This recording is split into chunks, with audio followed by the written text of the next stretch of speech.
দুর্যোগের ভ্রুকুটি রয়েছে, ওদিকে পুজো শেষ, মন খারাপটা কোনোভাবে কাটাতে হবে, অফিসে ঢুকতে হবে। তার আগে যদি একটু এই ঝোড়ো হাওয়ার মধ্যে, বৃষ্টির মধ্যে সি বিচে ঘুরে আসা যায়। প্রচুর মানুষ চলে গেছেন দীঘায়। ঠিক ঠিক করছে লোক, এখন উইকেন্ড শুরু হচ্ছে, তার উপর পুজো শেষ।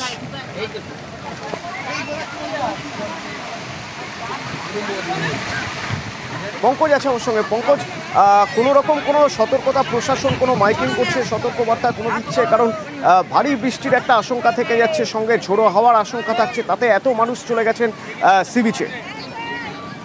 দেখো, একেবারে যে পুজোর মৌসুম, পুজোর শেষ, তাই তারপরেই কিন্তু যেখানে পর্যটন শহর দীঘা, সৈকত শহর দীঘায় একেবারে উপচে পড়া সকাল থেকেই। কারণ যে পুজোর শেষে পর্যটকেরা তারা কিন্তু হোটেলমুখী, যেখানে দীঘা সৈকত সুন্দরী দীঘা দেখার জন্য, উপভোগ করার জন্য এসেছেন সকাল থেকে। একদিকে যখন দুর্যোগপূর্ণ আবহাওয়া এবং উত্তাল রয়েছে সমুদ্র, সেক্ষেত্রে জোয়ারের সময় কিন্তু প্রশাসনের তরফ থেকে বিশেষ করে মাইকিং করা হচ্ছে। জোয়ারের সময় পর্যটনরা যাতে সমুদ্রে স্নান না করতে পারে তার জন্য বিশেষ সতর্কতা রেখেছেন প্রশাসন এক্ষেত্রে। এবং যেখানে ঝড়ো হাওয়াও বইছে এবং বৃষ্টি, তার মধ্যে কিন্তু উপচে পড়া পর্যটক, যেখানে তারা ছাতা মাথায়, কেউ গার্ডওয়ালে বসে উপভোগ করছে মনোরম দৃশ্য, আবার কেউ সমুদ্রে নেমে স্নান করছে।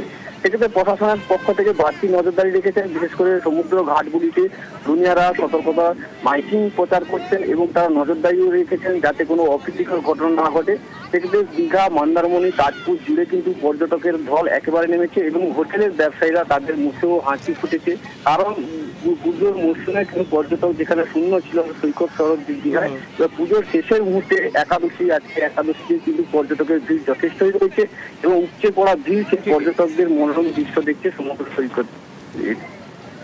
ধন্যবাদ।